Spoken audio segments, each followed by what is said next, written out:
جب حضرت آدم علیہ السلام بہشت سے زمین پر تشریف لائے تو بارگاہ الہی میں عرض کیا کہ خدایا، میں یہاں نہ تو ملائکہ کی تسبیح و تکبیر سن سکتا ہوں اور نہ ہی عبادت گاہ دیکھ سکتا ہوں، جیسا کہ آسمان میں بیت المعمور دیکھا کرتا تھا جس کے ارد گرد ملائکہ طواف کرتے تھے۔ جواب الہی آیا کہ جاؤ، جہاں ہم نشان بتائیں وہاں کعبہ بنا کر اس کے ارد گرد طواف بھی کر لو اور اس کی طرف نماز بھی ادا کرو۔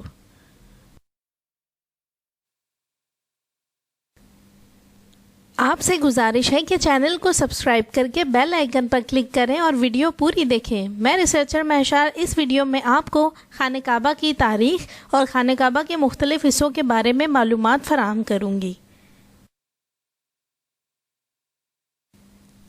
حضرت جبرائیل علیہ السلام ان کی رہبری کے لیے ان کے ساتھ چل پڑے اور انہیں وہاں لائے جہاں سے زمین بنی تھی، یعنی جس جگہ پر جھاگ پیدا ہوئی تھی، اور پھر وہی جھاگ پھیل کر پوری زمین بنی۔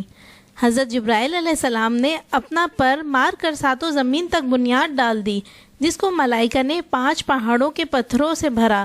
ان پتھروں کے نام یہ ہیں: کوہ لبنان، کوہ طور، کوہ جودی اور ہرا اور طور زیتا۔ بنیاد بھر کے نشان کے لیے چاروں طرف کی دیواریں اٹھا دیں۔ اسی طرف حضرت آدم علیہ السلام نماز پڑھتے رہے اور اس کا طواف بھی کرتے رہے۔ طوفان نوح تک کعبہ اسی حالت میں رہا۔ اس وقت وہ عمارت تو آسمان پر اٹھا لی گئی اور یہ کعبے کی جگہ اونچے ٹیلے کی طرح رہ گئی، مگر لوگ پھر بھی برکت کے لیے یہاں آتے تھے اور آ کر دعائیں مانگتے تھے۔ پھر حضرت ابراہیم علیہ السلام کے زمانے تک کعبہ اسی حالت میں رہا۔ جب حضرت اسماعیل و ہاجرہ اس میدان میں آ کے ٹھہرے اور ان کی وجہ سے یہاں کچھ آبادی ہو گئی، تب حضرت ہاجرہ کے انتقال کے بعد حضرت ابراہیم علیہ السلام کو حکم ہوا کہ اسماعیل علیہ السلام کو ساتھ لے کر یہاں عمارت کعبہ بنائیں۔ اس کی نشانی اس طرح بتائی گئی کہ ایک بادل کا ٹکڑا بھیجا گیا تاکہ اس کے سائے سے کعبے کی حد مقرر کر لی جائے۔ حضرت جبرائیل علیہ السلام نے اس سائے کی مقدار خط کھینچا اور ابراہیم علیہ السلام نے اس خط پر زمین یہاں تک کھودی کہ بنیاد آدم نمودار ہو گئی اور اس بنیاد پر عمارت بنائی۔ اس کی بلندی 9 ہاتھ اور رکن اسود سے رکن شامی تک کی دیوار 33 ہاتھ اور رکن شامی سے رکن غروبی تک کی دیوار 22 ہاتھ اور رکن غروبی سے رکن یمانی تک 31 ہاتھ اور رکن یمانی سے پھر رکن اسود تک 20 ہاتھ، لہٰذا اس وقت یہ کعبہ مستطیل کی شکل تھا۔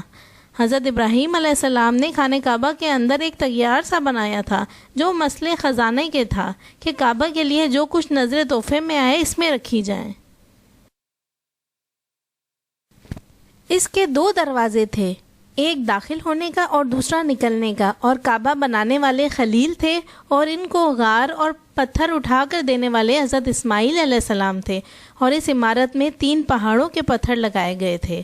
حضرت ابراہیم علیہ السلام سے پہلے کسی نے یہاں عمارت نہ بنائی تھی، مگر آپ کے بعد کئی دفعہ اس کی تعمیر و مرمت کی گئی اور اس میں حالات کی وجہ سے کچھ تبدیلیاں بھی آئیں۔ مثلاً اس کی اونچائی دگنی کر دی گئی، دروازہ 2 کے بجائے 1 اور اس کا رقبہ بھی کم کر دیا گیا، لیکن بعد میں پھر اسے پرانے رقبے میں ہی تعمیر کیا گیا۔ حضرت ابراہیم علیہ السلام کا قائم کردہ بیت اللہ بغیر چھت کے ایک مستطیل نما عمارت تھا جس کے دونوں طرف دروازے کھلے تھے جو سطح زمین کے برابر تھے، جن سے ہر خاص و عام کو گزرنے کی اجازت بھی تھی۔ اس کی تعمیر میں 5 پہاڑوں کے پتھر بھی استعمال کیے گئے، جبکہ اس کی بنیادوں میں آج بھی وہی پتھر ہے جو حضرت ابراہیم علیہ السلام نے رکھے تھے۔ خانہ خدا کا یہ انداز صدیوں تک رہا۔ وقت کا قریش نے 604 میں اپنے مالی مفادات کی تحفظ کے لیے اس میں تبدیلی کر دی، کیونکہ زائرین جو نظر و نیاز لاتے تھے وہ اندر رکھے جاتے تھے اور وہ چوری ہو جاتے تھے۔ قریش نے بیت اللہ کے شمال کی طرف 3 ہاتھ جگہ چھوڑ کر عمارت کو مکعب نما یعنی کعبہ بنا دیا تھا۔ وجہ یہ بتائی جاتی ہے کہ روپے پیسے کی کمی تھی، کیونکہ حق و حلال کی کمائی سے بیت اللہ کی تعمیر و نو ہونی تھی، اور یہ کمائی غالباً ہر دور میں کم ہی رہی ہے، لیکن انہوں نے اس پر چھت بھی ڈال دی تاکہ اوپر سے بھی محفوظ رہے۔ مغربی دروازہ بند کر دیا گیا، جبکہ مشرقی دروازے کو زمین سے اتنا اونچا کر دیا گیا کہ صرف خاص لوگ ہی قریش کی اجازت سے اندر جا سکے۔ اللہ کے گھر کو بڑا سا دروازہ اور تالا بھی لگا دیا گیا جو قریش کے حلقوں کی مزاج اور سوچ کے عین مطابق تھا۔ حالانکہ نبی پاک صلی اللہ علیہ وآلہ وسلم جو کہ اس تعمیر میں شامل تھے اور حجر اسود کو اس جگہ رکھنے کا مشہور زمانہ واقعہ بھی رونما ہوا تھا، ان کی خواہش تھی کہ بیت اللہ کو ابراہیمی تعمیر کے مطابق ہی بنایا جائے۔ حضرت عبداللہ بن زبیر رضی اللہ تعالی عنہ جو حضرت عائشہ رضی اللہ تعالی عنہ کے بھانجے تھے اور حضرت امام حسین رضی اللہ تعالی عنہ کی شہادت کے بطور احتجاج یزید بن معاویہ سے بغاوت کرتے ہوئے مکے میں اپنی خود مختاری کا اعلان کیا تھا، انہوں نے نبی پاک صلی اللہ علیہ وآلہ وسلم کی خواہش کا احترام کرتے ہوئے 685 میں بیت اللہ کو دوبارہ ابراہیمی طرز پر تعمیر کروایا تھا، مگر حجاج بن یوسف نے 693 میں انہیں شکست دی تو دوبارہ قریشی طرز پر تعمیر کرا دیا، جسے بعد ازاں تمام مسلم حکمران نے برقرار رکھا۔ یوں تاریخ کعبہ کا قصہ تمام ہوا۔ آئیے خانہ کعبہ کی عمارت کی ساخت کے بارے میں جانتے ہیں۔ خانہ کعبہ کے اندر 3 ستون اور 2 چھتیں ہیں۔ باب کعبہ کے متوازی ایک اور دروازہ تھا، دیوار میں نشان نظر آتا ہے، یہاں نبی پاک صلی اللہ علیہ وآلہ وسلم نماز ادا کیا کرتے تھے۔ کعبے کے اندر رکن عراقی کے پاس باب توبہ ہے، جو ایلومینیم کی 50 سیڑھیاں ہیں جو کعبے کی چھت تک جاتی ہیں۔ چھت پر 1.25 میٹر کا شیشے کا ایک حصہ ہے جو قدرتی روشنی اندر پہنچاتا ہے۔ کعبے کے اندر سنگ مرمر کے پتھروں سے تعمیر ہوئی ہے اور قیمتی پردے بھی لٹکے ہوئے ہیں، جبکہ قدیم ہدایات پر مبنی ایک صندوق بھی بند رکھا گیا ہے۔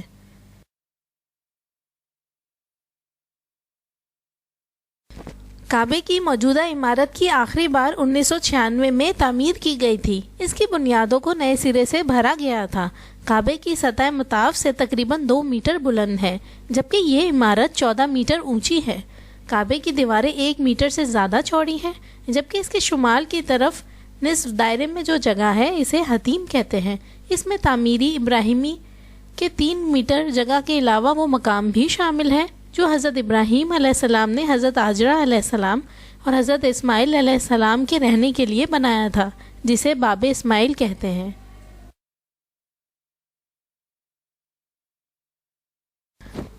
حتیم، جسے حجر اسماعیلی بھی کہا جاتا ہے، خانہ کعبہ کے شمال کے سمت میں ایک دیوار ہے جس کے باہر سے طواف کیا جاتا ہے۔ اس دیوار کے متعلق کہا جاتا ہے کہ وہ خانہ کعبہ میں شامل تھی۔ حتیم کی اونچائی 30 انچ اور چوڑائی 1.5 میٹر ہے۔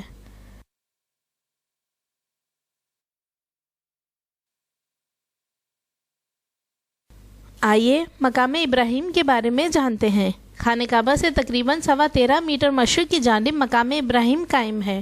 یہ وہ پتھر ہے جو بیت اللہ کی تعمیر کے وقت حضرت ابراہیم علیہ السلام نے اپنے قد سے اونچی دیوار قائم کرنے کے لیے استعمال کیا تھا تاکہ وہ اس پر اونچے ہو کر دیوار تعمیر کریں۔ 1967 سے پہلے اس مقام پر ایک کمرہ تھا، مگر اب سونے کی ایک جالی میں بند ہے۔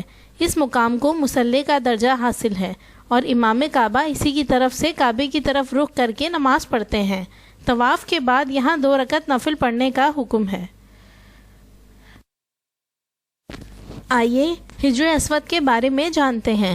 خانہ کعبہ کے جنوبی مشرق رکن پر نصب تقریباً 2.5 فٹ قطر کے چاندی میں مڑے ہوئے مختلف شکلوں کے 8 چھوٹے چھوٹے سیاہ پتھر ہیں، جن کے بارے میں اسلامی عقیدہ ہے کہ تعمیر ابراہیمی کے وقت جنت سے حضرت جبرائیل علیہ السلام لائے تھے اور بعد ازاں تعمیر قریش کے دوران نبی پاک صلی اللہ علیہ وآلہ وسلم نے اپنے دستے مبارک سے اس جگہ نصب کیا تھا اور ایک بہت بڑے فساد سے قوم کو بچایا۔ یہ مقدس پتھر حجاج بن یوسف کے کعبے پر حملے میں ٹکڑے ٹکڑے ہو گیا تھا، جسے بعد میں چاندی میں مڑ دیا گیا۔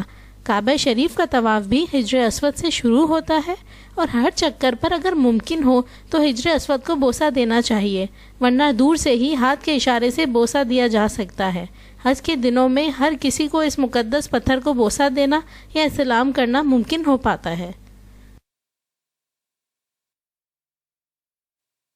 آئیے کنویں زمزم کے بارے میں جانتے ہیں۔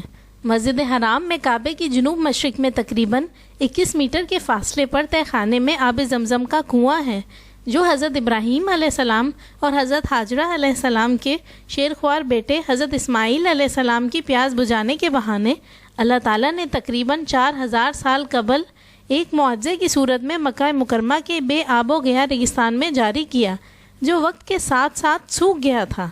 نبی پاک صلی اللہ علیہ وآلہ وسلم کے دادا حضرت عبدالمطلب نے اشارہ خداوندی سے دوبارہ کھدوا دیا، جو آج تک جاری و ساری ہے۔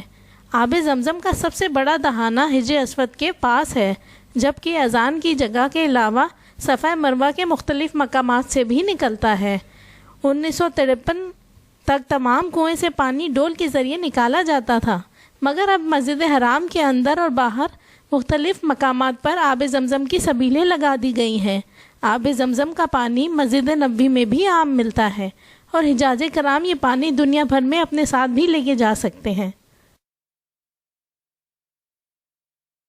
آئیے کعبے کے دروازے کے بارے میں جانتے ہیں۔ کعبہ شریف میں داخل ہونے کے لیے صرف ایک دروازہ ہے، جسے باب کعبہ کہا جاتا ہے۔ باب کعبہ زمین یا حرم کی فرش سے تقریباً 2.13 میٹر اوپر ہے۔ یہ دروازہ کعبہ شریف کے شمال مشرقی دیوار میں موجود ہے۔ اس کے قریب ترین دہانے پر حجر اسود نصب ہے، جہاں سے طواف کی ابتدا کی جاتی ہے۔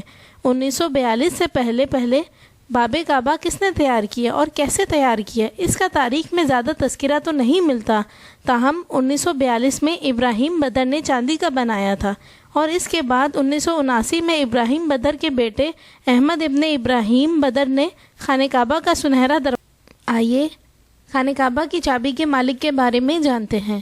قریش کی آپ صلی اللہ علیہ وآلہ وسلم کی دشمنی اپنے عروج پر تھی۔ ایک دن حضرت عثمان بن طلحہ رضی اللہ تعالی عنہ، جو کہ کلید بردار کعبہ تھے، آپ صلی اللہ علیہ وآلہ وسلم سے انہوں نے ناشائستہ گفتگو کی اور بد اخلاقی کا مظاہرہ کیا، تو آپ صلی اللہ علیہ وآلہ وسلم نے ارشاد فرمایا، اے عثمان، وہ دن دور نہیں کہ جب تو دیکھے گا کہ یہ کنجی میرے ہاتھ میں ہوگی اور میں جسے چاہوں گا عطا کروں گا۔ جب مکہ فتح ہوا تو آپ صلی اللہ علیہ وآلہ وسلم نے ارشاد فرمایا کہ کعبے کی کلید یعنی کہ کعبے کی چابیوں کے مالک کہاں ہیں؟ تو کلید کعبہ فوراً پیش کر دی گئی، تو حضور صلی اللہ علیہ وآلہ وسلم نے فرمایا، اے عثمان، یہ چابی لے لو، اور میں یہ صرف تمہیں نہیں عطا کر رہا بلکہ قیامت تک آنے والی تیری نسلوں کے حوالے کر رہا ہوں۔ میری عطا کی ہوئی یہ جو کلید جو تم سے چھینے گا وہ ظالم ہوگا۔